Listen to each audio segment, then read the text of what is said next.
2024年10月26日，以色列出动了数十架战机和无人机，对伊朗境内的目标发动了大规模空袭。这场战役发生后，伊朗方面选择淡化影响，宣称以色列造成的损失是有限的。但有消息称，以色列空军发射的空射弹道导弹精准命中了伊朗的 S-300 防空系统，有3到4组 S-300 在这场空袭中受损。公开资料显示，伊朗在2016年一共采购了4组 S-300。这就意味着伊朗的防空网络很有可能遭到了重创。这样一来，大家就不免好奇 S-300 作为一个先进的防空系统，怎么连自己都保护不了了？实际上，这还真不能怪 S-300 太弱，而是以色列人使用的空射弹道导弹实在是太强了。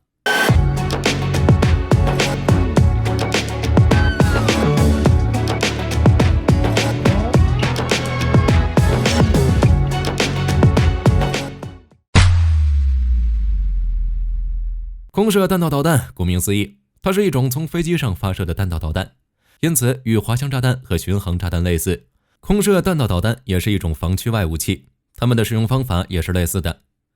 携带空射弹道导弹的战斗机和轰炸机紧贴着敌人防空区的边缘发射导弹，然后就可以返航，把剩下的事情交给导弹本身考虑，期待它能够穿破敌人的防空网，命中战线深处的目标。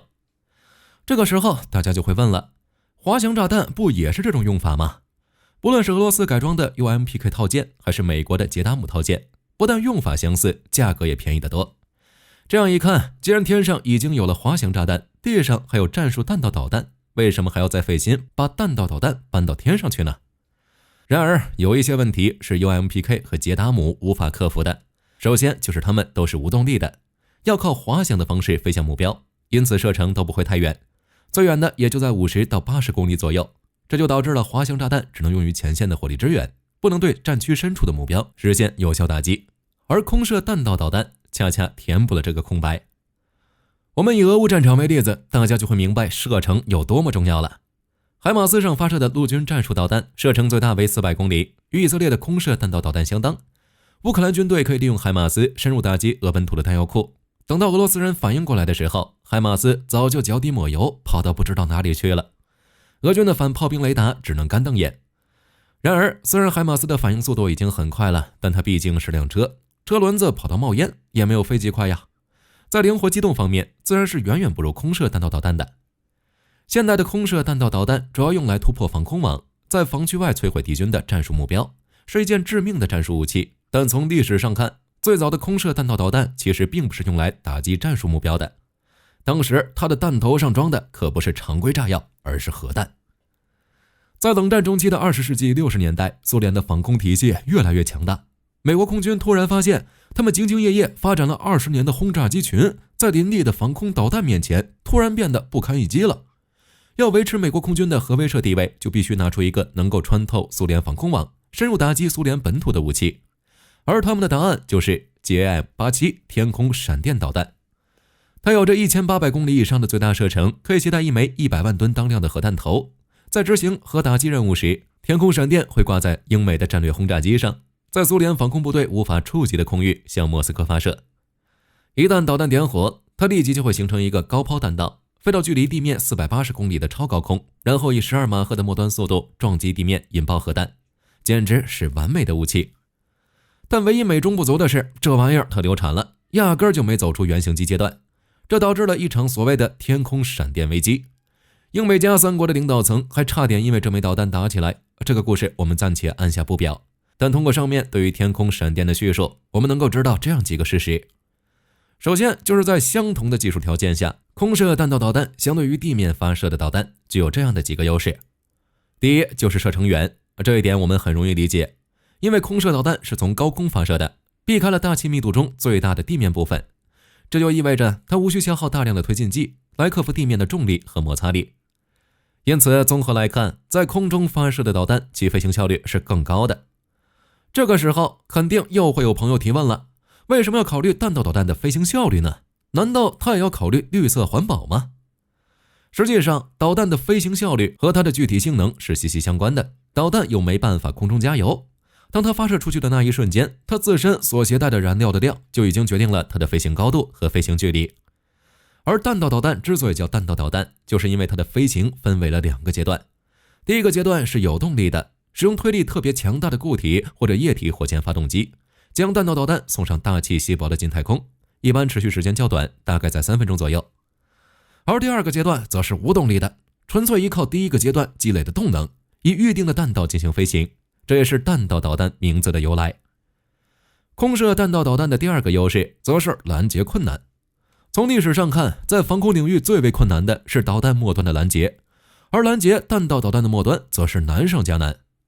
首先就是速度快，一般来说，弹道导弹的末端速度可以达到最高10马赫的极速，留给防空系统追踪并发射防空导弹的时间非常短，最多只有1到2分钟，因此拦截难度极大。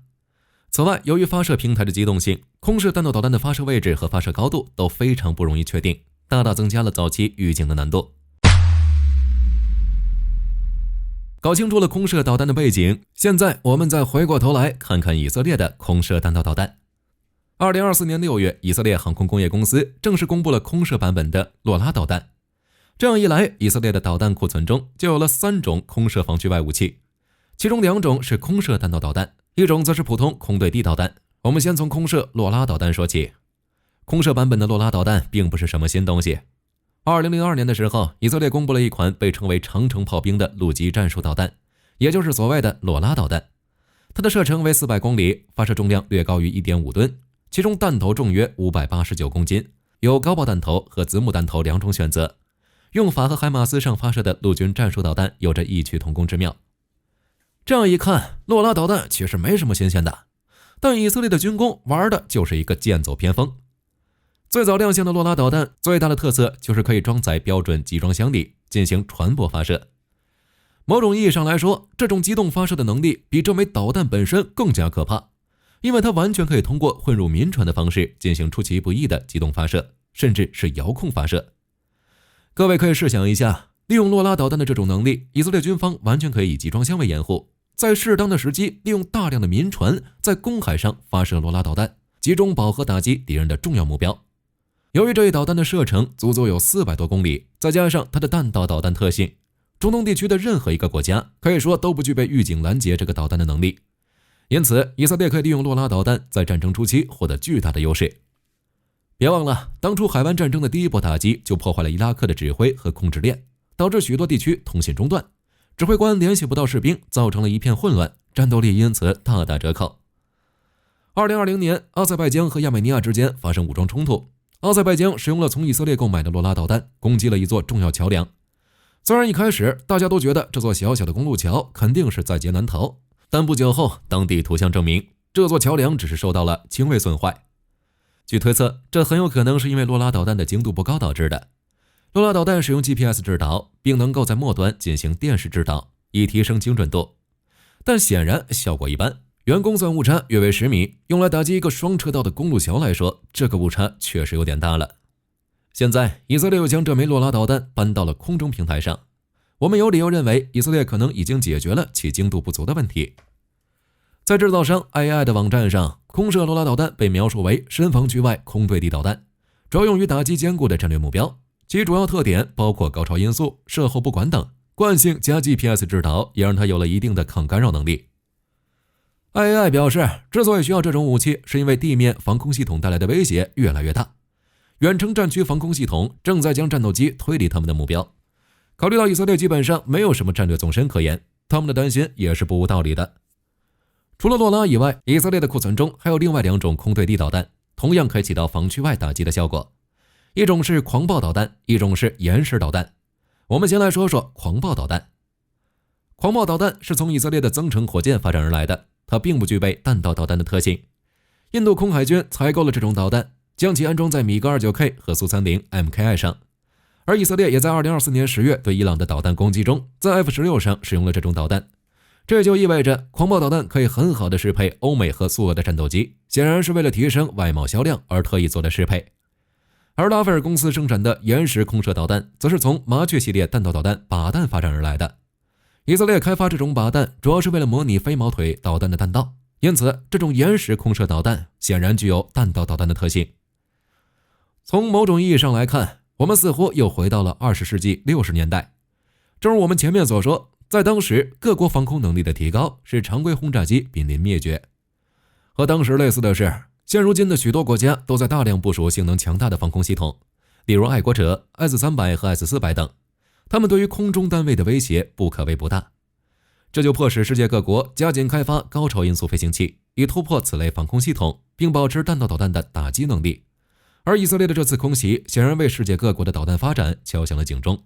这场空袭意味着空射弹道导弹有能力穿透最先进的防空网络，深入防区内进行打击。可以预见的是，美国在接下来也会重启诸如 AGM-183A 等高超音速导弹的开发。